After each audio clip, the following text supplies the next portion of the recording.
Hey you, so on this video, design, demand, mintage and mint, I'm going to be speaking about those exact four things there and how they relate to collector coins when I'm picking them up. So it's something that we all take into account, but I'm going to just discuss over how I use it as part of the recipe or formula into how I go about picking up coins, or even grading a coin or commenting on a coin, or just figuring out what I think of the coin and where I think the coin will go, its potential future and the likes of. So I'm going to break down each of those from the level I see them for certain levels of importance. When I look at a coin, for instance, the first things I take on board is the design, then the demand, then the mintage, and then the mint. So I'm just going to give my own little views on each of those when I'm looking at a coin. So I've got my nautical ounce gold coin in here, so I'm going to have this in the background and be displaying it at the same time as well, and have it accompanied by the lunar gold Rwandan ounce, both first from this Rwandan series, guys. So I'll break straight into this then. So of course I'm going to be referring to and talking about mainly collector coins here. It's all I really do pick up when I'm talking about any type of coins in general. Now, I've mentioned in the past I pick up the collector coins to flip, to help me to purchase more investment foundation coins. So my main priority is weight technically, but I use the collector coins to leverage to enable me to be able to acquire more weight. So, you know, in these times here, when we're looking at a collector coin, with a lot of collector coins out at the moment, I'll break down how I see these things. So straight off the bat, when we're talking about a collector coin, when anybody sees any type of coin, the first thing that comes and presents itself to you is going to be the actual design of the coin. So if we look at the design, it's going to be something, for instance, that when we're talking an individual who's purely a collector, that's all it's going to take for them to pick up the coin. They just need to actually like the design, and Bob's your uncle, they're going to purchase the coin just off of that. But now when we take somebody like myself into account, I'm more of a collector coin cowboy investor, you could say. I technically don't need to like the design. So you can see it's very, very thin, this piece here. As I've mentioned in the past, as I'm more of a cowboy investor when it comes to the coins, I don't need to like it. I mean, I know what I will like, and that's the profits that whichever coin in question can go on to bring, should it be the right one. So when we're talking design, yes, it's the first thing we see, but you know, I can look at it, take a step back, and it doesn't need to appeal to me straight away. I can be 50-50, I can be lukewarm. If a lot of the other things I'm about to mention, those boxes are ticked, I'll go on to pick up the piece. Fun fact, when I very first saw this rooster, which I'll take a peek at in more in depth, it didn't hit me straight away. It just took me really seeing it. And I saw the images first, and that would be why. Once I had it in flesh, it was just a go from there. So as we keep on going in on this, as I've mentioned, design will be the first thing that we all see. And when I see the design, it doesn't need to knock me off of my feet. I don't need to absolutely, of course it's a plus when the design is stunning. And I don't really find a lot of coin designs ugly, unless we're talking about some of the offerings from the Royal Mint. I think, you know, they've obviously put a bit of time and effort into them. I can appreciate the designs. I don't find none just absolutely damn right. What was they thinking? But there are some out there, but I do like the majority of coin designs, even the ones on the rounds and the likes of. So that's how I view design.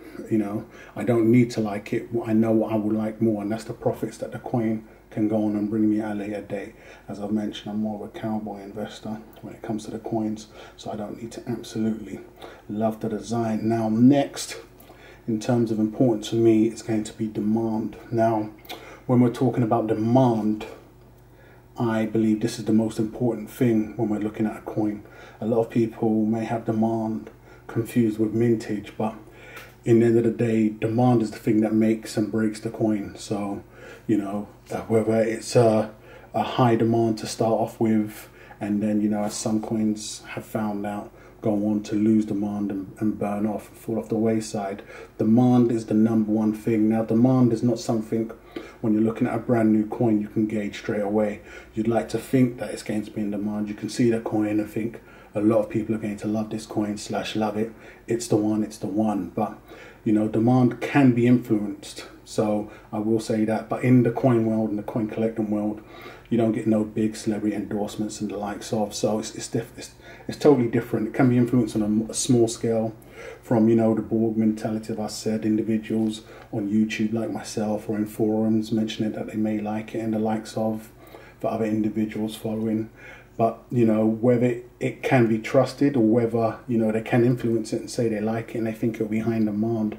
But as I've mentioned, whether that would have staying power, the words are two different things. So, you know, I also think demand is the #1 thing that mints are also taking advantage of now. And, you know, they would label this as catering to demand or minting to demand, but I would say it's more milking the cow. You know, it's definitely something that I'm paying a lot more attention to, because once they have a hot coin, a few examples, something from the Royal Mint and the Peter Rabbit coins, you know, the first one was a booming success. We never know whether it was intended to be an ongoing series, but by the time they'd completed the first 4, the 2016s, come time to get onto the 2017s, not only did they bring out the same coins again, which we never knew, purely off of the strength of the demand, but they also went on to increase the mintage. So demand, and this is something I pay a lot of attention to once we have a hit on our hands, because for the mints, it looks ethical, them coming along saying, well, we had a lot of individuals that wasn't able to acquire them last time, so, you know, we minted to demand or we catered to demand and churned out a whole load more. Absolutely fantastically great for the mints. As I've mentioned, they're not charities, but bad for the cowboy investor. So it's something I pay attention to. It's something the mints are exploiting more than ever. I can only see them doing it a lot more. You have mints and big large dealers, Amex, but you know, there's not a lot we can do about that. It's something that can't be determined when a coin's released, but come time, once you do have a hit on your hands, you can then expect it to get exploited. And that's the #1 thing that they're going to exploit. They're not pumping no more money into, you know, new ideas or creative ideas. And I mean, back in the days, I doubt that they was just banging out coins, and the second they got a hit, just absolutely milked it to death. You had more money invested in what department would it be? Creative ideas or coming up with new designs. It seems like they've just fell back on that, and they've taken the Hollywood approach and just remixing their hell out of old classics, whereas they'll just milk their hell out whatever's out and about or whatever's doing well. So demand is the key thing. It's the #1 thing I look out for, but there's no way to gauge whether demand will be there. You just have to take into account and add up a few of the other things that I'm going to mention. So you have the design, and then next is going to be the demand. But we all have our own ways on gauging that. A lot of individuals may pick up a coin and then go on to say, well, I think at a later date the demand can pick up. It doesn't normally work like that, but no one's saying it hasn't worked like that. You know, you had some sleepers that have gone on and picked up traction at a later date.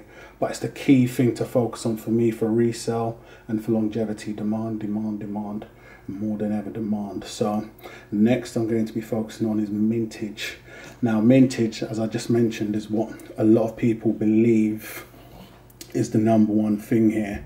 And you know, I feel like they can get mintage confused with demand at times, as some individuals believe a low mintage is damn near a success, it's a winner, job done, you know, let's pack up and go home from it, it's got a low mintage, demand is going to be there. As I mentioned, I don't think mintage is what it used to be. I don't think it ever was the case, but now mintage has purely become more of a gimmick in my eyes. You have private mints, rounds, medals. I mean, you've had some of the big mints bring out low mintage coins. When we're talking Perth Mint, these guys are, to the best of my knowledge, when we're talking semi-popular coins, we'd be looking at the Stock Horse coin that they had, that had a real low mintage. I believe that was on 10,000, and I'm not saying it done bad, but it wasn't a massive hit, you know, and they've recently gone on to cancel that series, so that speaks for itself really. So, and then you have the Royal Mint, who are infamous for just milking or catering to demand, who are now incorporating limited mintage coins with their landmark series and their anniversary coins. So they're highlighting what would be to them very high mintage in the past, low mintage options. But it's become more of a gimmick. You know, you'll have a lot more of the private mints, whoever they may be, will be having coins capped at 50,000, which is the new low. You've got the new Franken coin, the Czech coin, boasting a 10,000 on a round. So, you know, the mintage, for me, a good mintage it needs to be accompanied by a hot coin and an in-demand coin. So something that you're looking at right here. If you've got a coin that's doing well or is on to great things and ticks a lot of boxes, well then you've definitely got something on your hands there when you can incorporate a low mintage for an in-demand coin on a stunning design. That's something that you're looking at right here. That's the recipe for success right there. But mintage no longer just means a low mintage is a guaranteed success. I think it's the opposite now. A lot of dealers and mints, should I say, are just slapping a low mintage on and thinking it's going on to do great things. I've been contacted a few times by individuals that have brought coins to my attention, and the first thing they've mentioned is how low the mintage is, believing that it's going to go on to do great things. So mintage does play a not as much as important role. I mean, you've got down there coins of 1 million mintage that have gone on to do good, in my opinion. So, you know, mintage is definitely there. It's definitely something I acknowledge. I do now know and see that a lot of mints are trying to jump on board with the low enough where they're not absolutely taking losses, or they may come in low as what these guys have done and increase over a period of time. Too low can have them out of pocket, so they will recoup somehow in some way. So last but not least, we're going to focus on mint. Now when I'm looking at mint these times, it's going to be a couple of things I need to take on board. It's going to be, one, their track record. What's the track record of their success? Do they have any successes under their belt? When we're talking about a new mint or new individuals that will be minting coins, if they can come straight on with a hot series and go on to good things, it's good, because, you know, they're literally building their history right in front of you. So then we're going to be looking at something like how opportunistic are this mint in question. Now, some of the best mints to deal with, i.e. the Perth mint and the Royal mint, are extremely opportunistic. What I don't like about them is that they will test the waters. They'll bring one coin out in one variant, and this is why I really like what these guys have done, because they don't leave the door open as something I pay a lot of attention to now. Whereas, for instance, the Perth mint may release the Swan coin and it will come out in one variant. You'll get the 1 ounce BU silver. Now, it's not something I paid attention to in the past, but it's something I definitely pay a lot more attention to now. Even with the Chi Wu coin that recently got exploited not too long ago at the time of release of this video, when APMEX went on to commission a whole load more. If you get one variant like the Swan coin, if it takes off, you can damn near guarantee that the mint in question is going to milk it. And what you end up getting is a gold version. Now, I'm not saying individuals don't like that, but it seems gone are the days where the mint even take pride in releasing a set number of coins and then tell an individual, if you didn't get it, you know, better luck next time, look out for the next hot series or hot coin that we've got coming out. Their mentality now is, well, just put your name down and we'll send you an email once we've milked and re-released the same image. So, I mean, the top mints are currently guilty of this, as I just mentioned. So another thing I'm looking at when we're talking mints is going to be quality control. And we all know what some are like. Perth are the best of the worst.